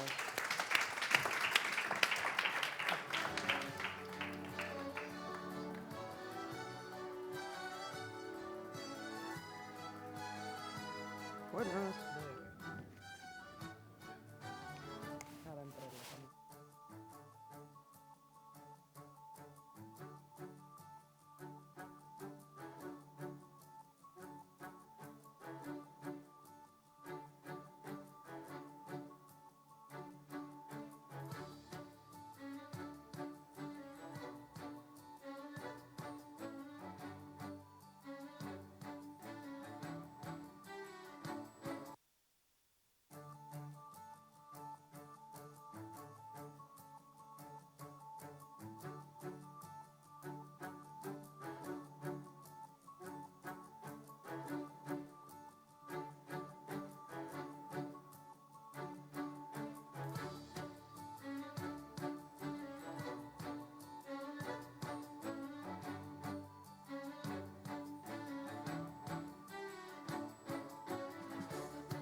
Som-hi, darrer debat de la jornada d'aquest 8è En veu de dona, darrere taula rodona, amb la participació de dones del port. Estem al port de Tarragona i, com no podia ser d'altra manera, donem veu a les dones de l'autoritat portuària. Nuri Bordes García, ella és enginyera i responsable de sistemes d'informació. També a Anna Navarro, que és enginyera i responsable de projectes estratègics. I a Teresa Jaques Atzara, que és arquitecta i responsable d'infraestructures. Moltíssimes gràcies a totes tres per ser aquí. Escolteu, Entre Mans, l'associació Portuàries, com va sorgir, en quin punt es troba i sobretot què és aquesta associació i què vol reivindicar? A veure, qui comença? Comencem pel començament. Vinga. A veure, el tema de Portuàries va començar fa bastant temps. Nosaltres internament havíem participat en un projecte d'innovació en què vam intentar desenvolupar diferents pilots i se'ns va acudir la idea de definir un pilot que era el de Woman Friendly Port, buscar com fer els ports agradables a les dones. Va ser un pilot d'un mes, una cosa així, per l'estil, i vam fer una enquesta a les diferents empreses de la comunitat portuària per veure com estaven a nivell de benestar de les dones o com estaven orientades les seves polítiques de l'empresa. Això ens va servir una mica de base per incentivar una mica els diàlegs que teníem a l'hora d'esmorzar. Ens juntàvem nosaltres dues i la Colla, que avui no ha pogut venir. Nosaltres tres, perdó, vull dir, elles dues, jo. Ja m'han deixat una.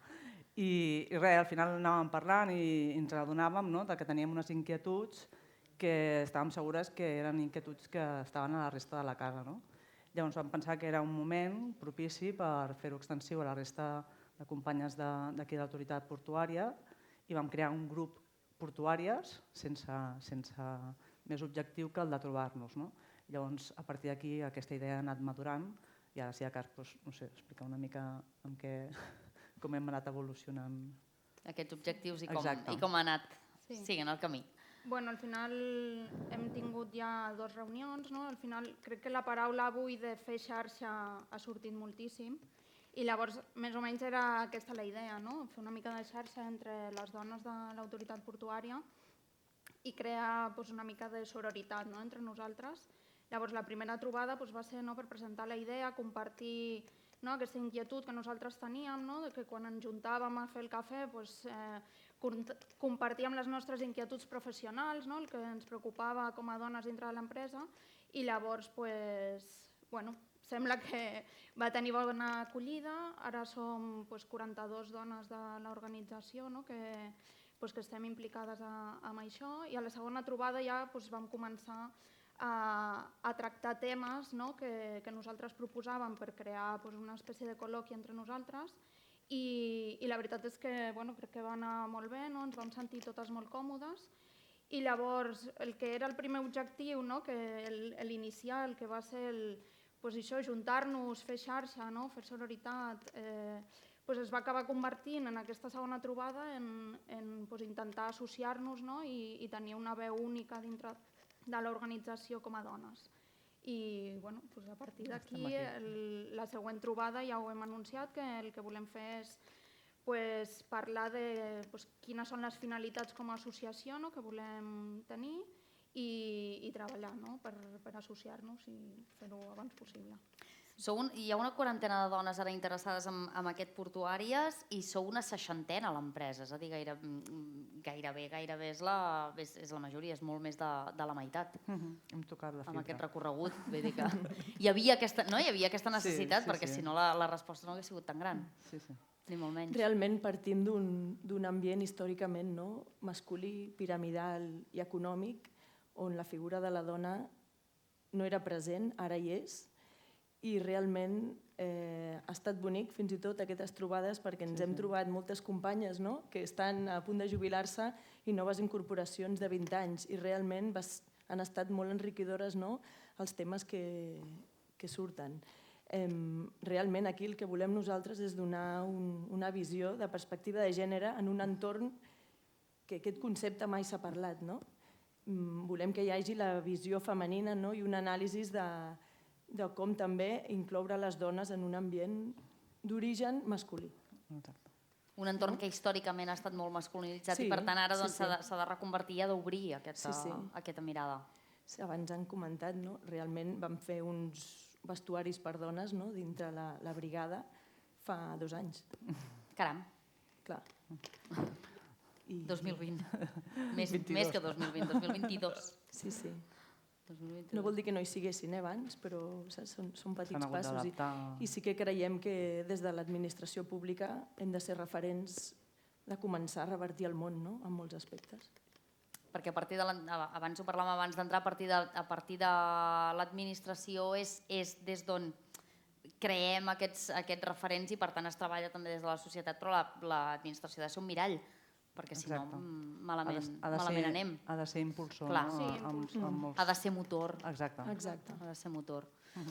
Quines perspectives de futur teniu? Perquè en part hi ha la d'obrir-se a tota la comunitat portuària, és a dir, fer el salt de l'autoritat i anar més enllà.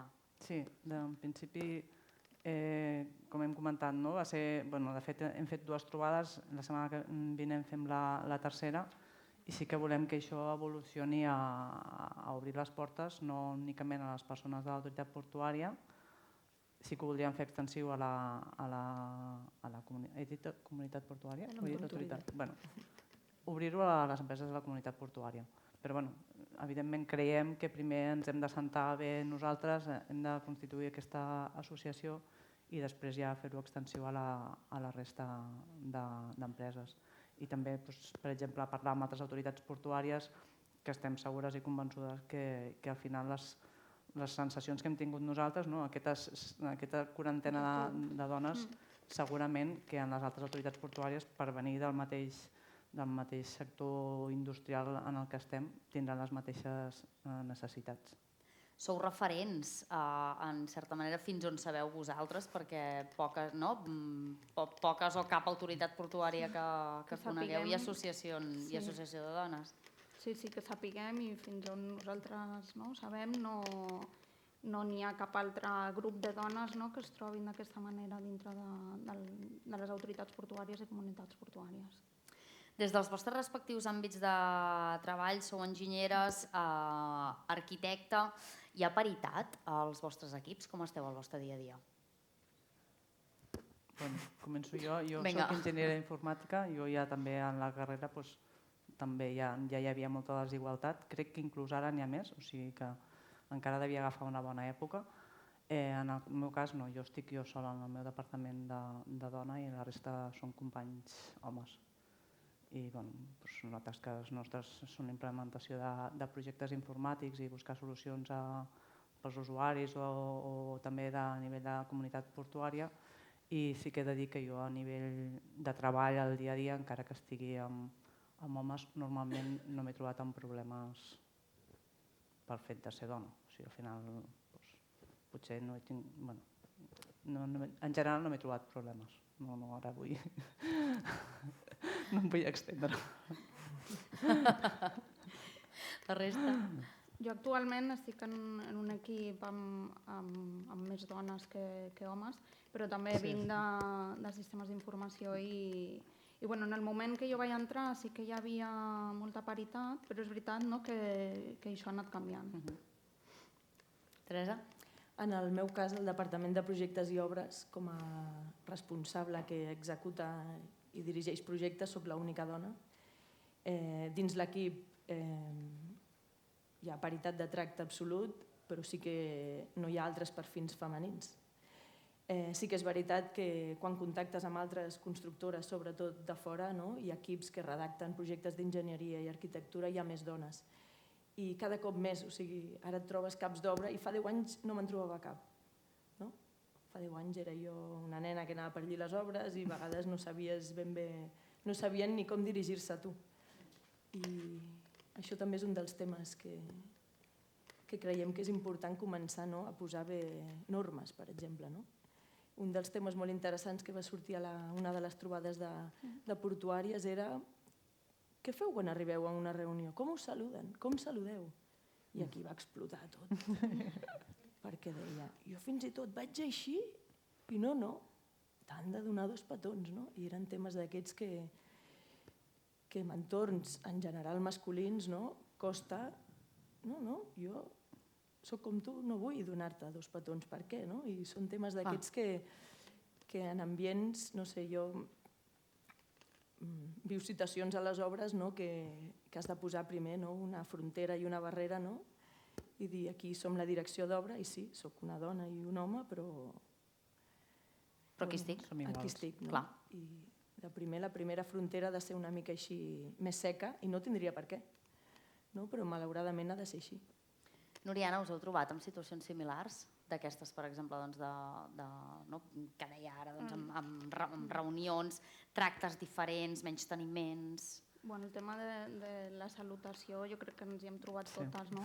I quan va sortir el debat aquest, ho interessant jo crec que va ser de posar-ho sobre la taula és que cadascuna vam explicar quines tècniques o com ho fèiem per gestionar aquestes situacions que a vegades en entorns professionals no saps si te poden acabar perjudicant d'alguna manera. El potser anar massa de cara o ser massa assertiva i entre totes ens vam intentar ajudar, aconsellar, sobretot a les que són més joves, les que tenim més experiència, ja hem anat aprenent a gestionar aquestes situacions i llavors jo crec que és el bonic del grup aquest que estem fent de portuàries, que ens puguem ajudar entre unes i altres depenent de les nostres experiències i sobretot també a les noies joves impulsar-les i ajudar-les a fer aquest camí en un entorn així tan masculí.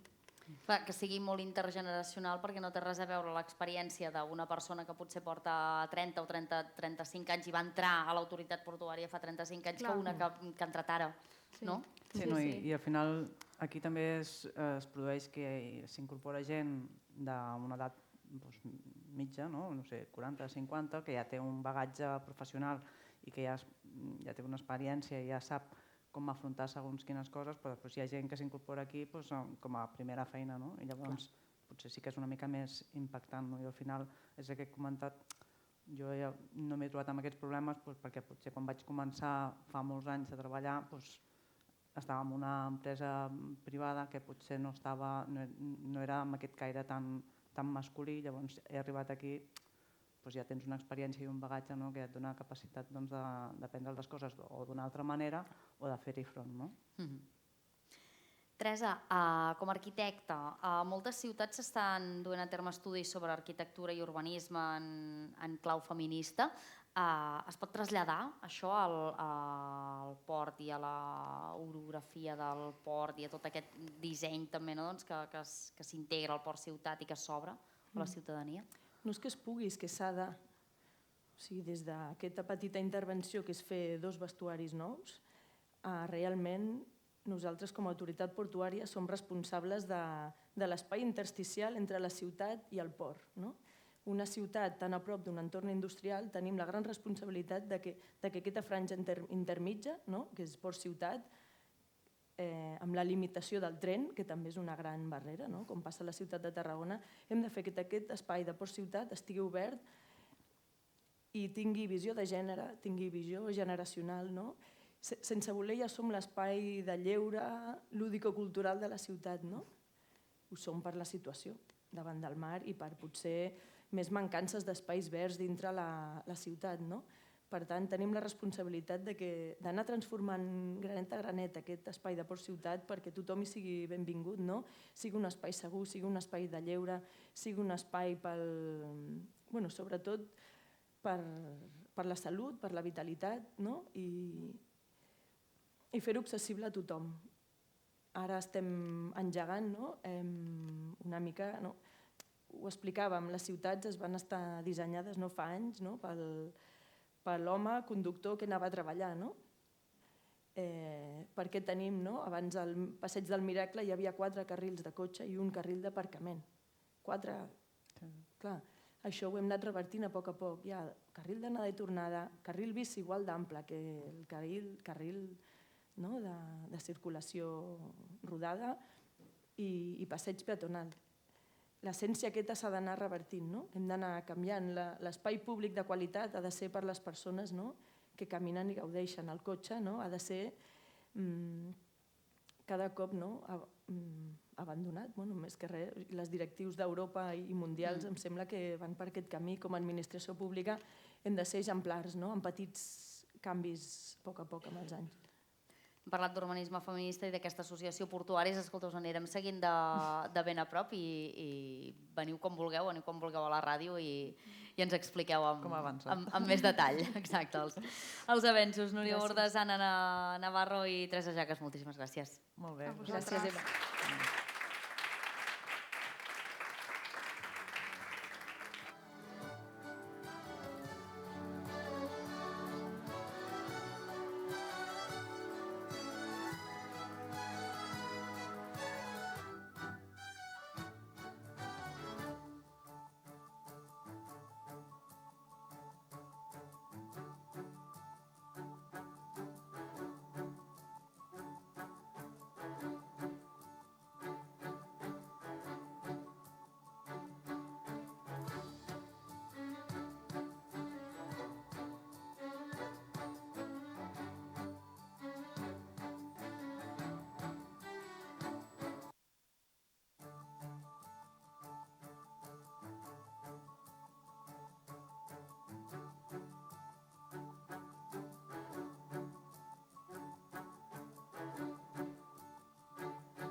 Volem acabar aquesta nova edició d'En Veu de Dona amb un to festiu, amb un to d'humor, i ens fa moltíssima il·lusió tornar a tenir una crac dels monòlegs del Camp de Tarragona que repeteix a l'En Veu de Dona i tant de bo la puguem tenir moltes edicions més. Lu Bayones, endavant, tot teu.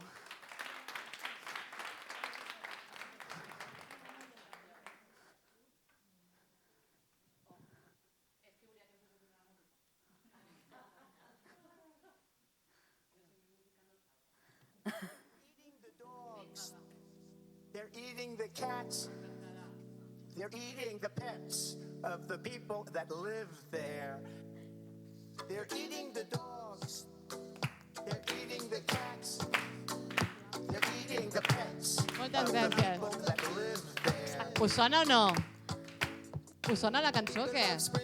És del míting del Trump, que diu... Home, he pensat, si no la poso avui no la posaré mai, saps? Que potser és l'últim veu de dona que fem, Que estem aquí lluitant i per allí mira què fan. Que diu que es mengen els cats i els dogs, se los comen, I la gent ha dit, l'hem de votar. Por mi perro. Quin desastre. Com esteu, bé o no? Vale, doncs em presento, soc la Lu Bayones i és un plaer estar aquí de nou. Soc profe de secundària. Administració també, Cuidao. Sabeu, hi ha profes aquí? Hi ha algú que sigui profe? Tu ets profe? I vosaltres també, de primària i de secundària? Secundària, m'entendreu.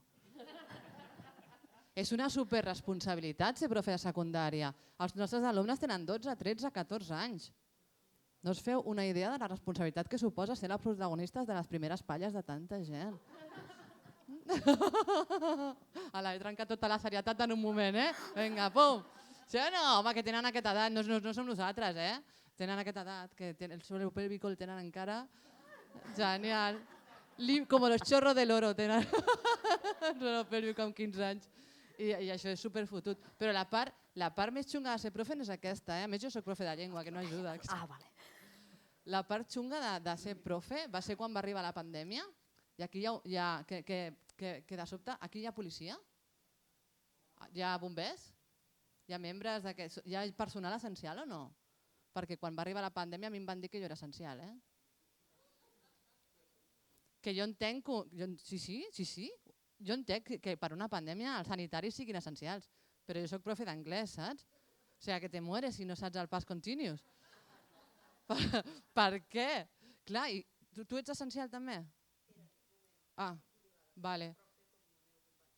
Jo em vaig vacunar. Essencials que van dir los vamos a pinchar los primeros, a ver si se mueren. Home, jo no m'enfio de que em vacuni la mateixa gent que em paga la nòmina. A que la resta que no sou essencials ja us van vacunar una bona. Una de Pfizer, claro, una del nom de... Claro. A nosaltres ens van vacunar la del Mercadona, la del Hacendado, saps? La de ver si se mueren esta gente, ens van vacunar l'AstraZeneca. Saps com la van fer l'AstraZeneca? Jo ho vaig mirar. Com te dius? Jo ho vaig mirar. Josepa, gràcies. L'AstraZeneca la van fer amb el gen d'un mico. O sigui, van agafar el gen d'un mico, li van fotre Covid i això ens ho van insuflar a nosaltres. I a mi em feia un munt de por perquè a mi l'última vegada que m'havien insuflat gent de mico jo em vaig quedar prenyada.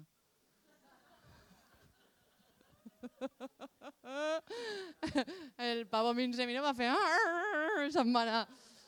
Tinc dues nenes molt morenes, molt àgils. Sí, estic divorciada. Que no ho havia dit. Aquí hi ha gent soltera? Divorciats? Els que dormiu sols? Tu tens gats, no? Tens un gat? Ah! Tens un... Debe ser... Que suerte.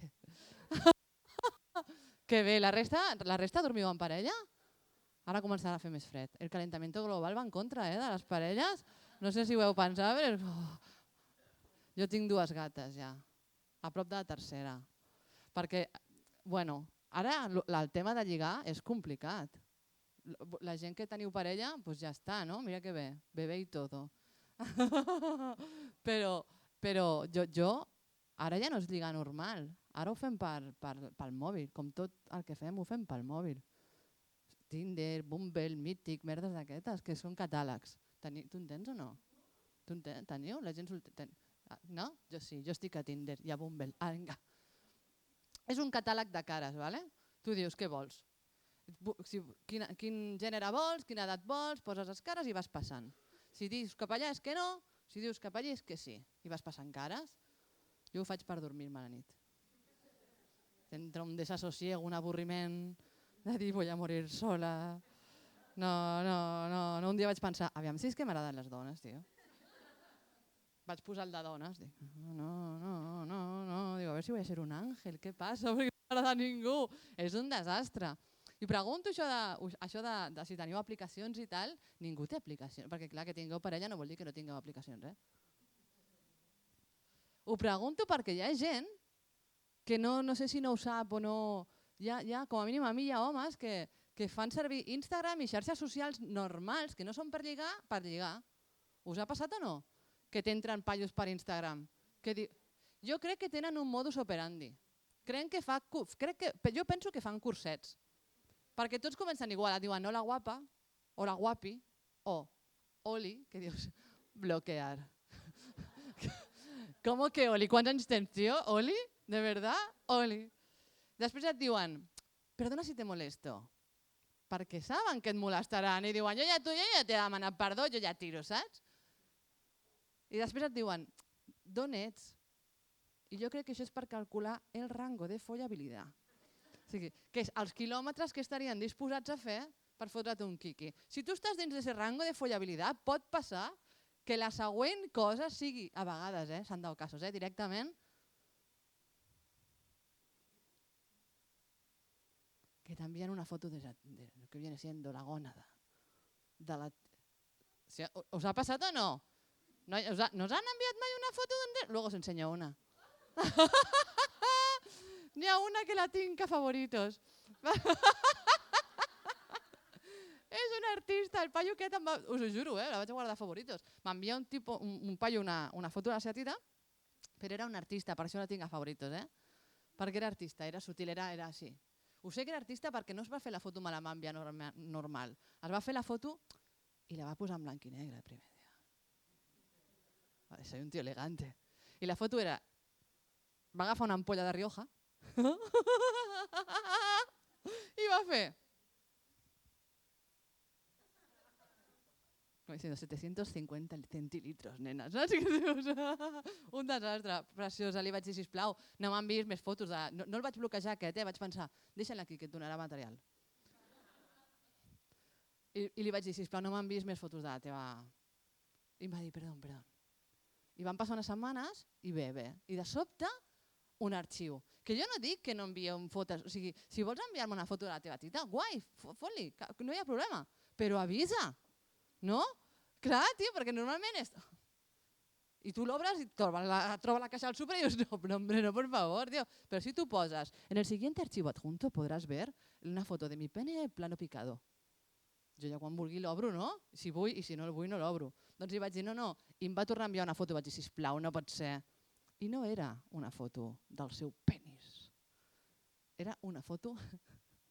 de l'ombra de la seva tita reflexada a la paret, saps? Que dius, és un artista, tio. Era expressionisme alemany.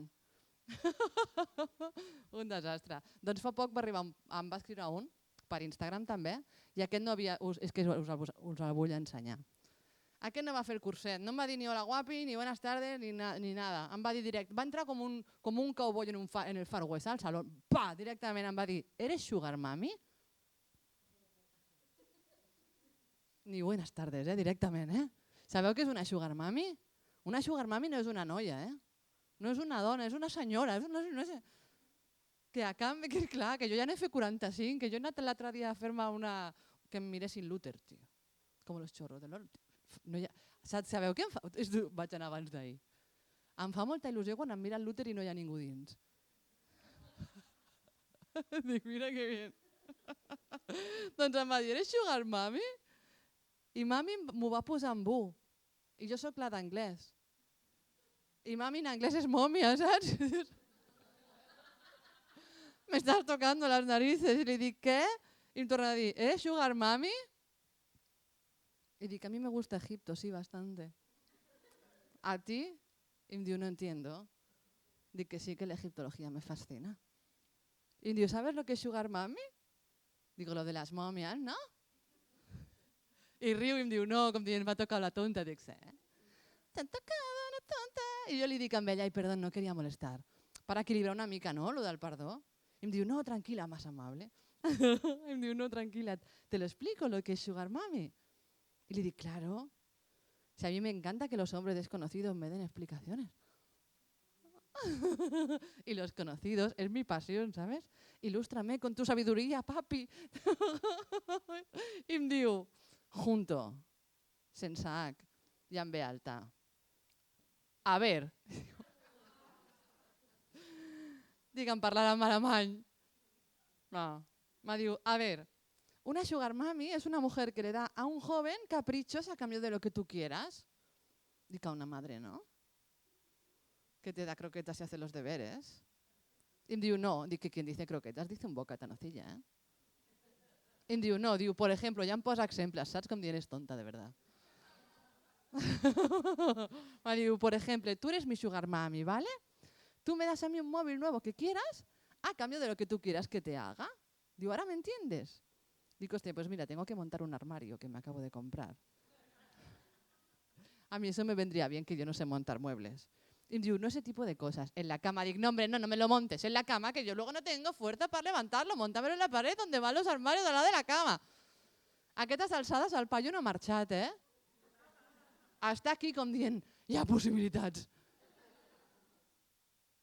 I em diu, sexualmente hago lo que quieras a cambio de mis caprichos. Dic, vamos, que eres puto.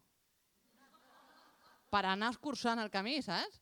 I em diu, no. Dic, hombre, un poco puto sí, ¿no? I em diu, no. Tú me pagas lo que yo quiera a cambio de hacer lo que tú quieras en la cama. Dic, pues puto. Y me diu, pues como lo quieras llamar. Dic, vale, pues puto, qué alivio, ¿sabes? Y tienes tarjetas de visita. I em diu, no t'entiendo. I em torna a dir, junt, sense H i en veu alta. A ver, com a mínim és un paio conseqüent, saps? Diu, a ver, voy a tu casa hago lo que quieras sexualmente y me pagas lo que yo quiera. Diga que también pongo la casa. Collons. Dic, eres puto a domicilio? I em diu, sí, ja a domicilio ja ha entrat, ja és puto. A domicilio ja sí. Diu, però després me pagas lo que yo quiera. I em va fer una oferta. Em penso que el vaig enganxar en promoció o algo. I jo no sé com vaig poder dir que no. Em va fer una oferta. Em va dir, como si me dices que te coma todo durante 1 hora. Digo, ¿cómo? 1 hora, tío? 60 minuts d'apnea? Buceando 60 minuts, el primer cunilingus amb taxímetre de la història. Et queden 10 minuts! 1 hora, n'he fet 45, a mi me da ciàtica. Jo me rampo, saps? 1 hora allí. Al dia següent necessito un fisio. Bueno, no estuvo mal, pero... Y le dic, porque armarios no montan, ¿no? Monta'm l'armari, tío, et compro el móvil. Y em diu, no, dic, pues me interesa más, piénsatelo. Y me diu, no monto armarios, soy puto en mis ratos libres. En mis ratos libres, jo a aquestes alçades sabia que notari no era, Jo havia arribat a una conclusió i dic, no... I li vaig fer una pregunta que li vaig deixar per marcar, Li vaig dir, i en los que no, què montes? M'hagués pogut dir, no? Qualsevol borrada. Què montes? A veure què em va dir. Pladur. Me diu, obra, monto paredes. Que lastimica, pobret. Vaig fer una samarreta. Me diu, no monto armarios, soy puto. Dic, fes samarretes amb això. Jo vaig fer samarretes. El primer merchandising meu posa, no monto armarios, soy puto. Luballones. I esto es. Al final no tindré parella. Us explicaria més coses, però ja la propera vegada pegueu entrada, no? Volia acabar recitant-vos un poema. I després ja està? Vale, doncs ens aniríem així una mica. Però es diu, és un poema que vaig escriure que es diu Perder i està en castellà. I espero que, bueno, si m'equivoco en un acudit, pues si no rima, pues no pasa nada, pero así si me pierdo en un verso, pues si no rima, pues si pasa, no pasa nada. Quererme igual. Perder, ¿vale? Espera, que cambio de... Ya no me pongo seria. Perder. Perder el rumbo. Ganar ausencias. Rozar miradas que me embelesan y salir corriendo al borde de tu abismo, que me vence, que me pierde y que me gana en cada encuentro acorralada. Perder. Perder de vista tus ojos. De 1000 mares endulzados en pantallas, andando a ciegas, saltando a vuelos, volando a medias y danzando entre cristales rotos de domingos por la tarde. De vísperas de nada y de cosechas yermas. Ilusiones y fracasos se entrelazan en mi pecho. Del dicho al hecho, del lecho al trecho y del valle entre mis piernas a tu leche edulcorada de mentiras vacuas. No me vengas con cuentos de princesas, con promesas, alabanzas y loanzas, que eso son solo palabras. Y la palabra es sacra, es santa, es aire, es luz, que cierra mis pupilas, que no aguantan la belleza de la brisa, del sonido sin sentido de que salgan de tu boca en chubasquero, maltratadas, masticadas y escupidas, con sabor a caramelo de cebolla amarga.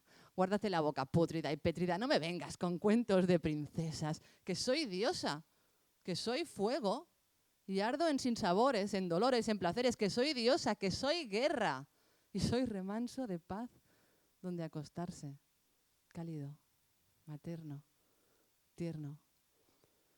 Que soy diosa, que soy bruja, que soy todas y ninguna, y todas en mí son una.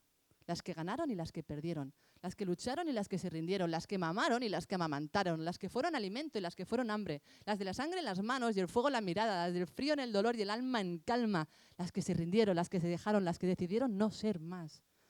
Todas ellas diosas, todas ellas una.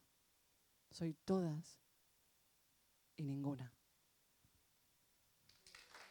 Moltes gràcies. Moltes gràcies per comptar amb mi. Merci.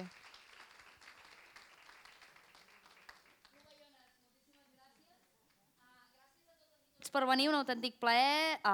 Gràcies també a tothom qui ens recuperarà en els propers dies, perquè com ja us he dit, aquest En veu de dona el podreu recuperar a través de xarxes socials i a través de la nostra pàgina web. Ara acabarem aquí fora amb un aperitiu i acabem de comentar la jugada. Gràcies.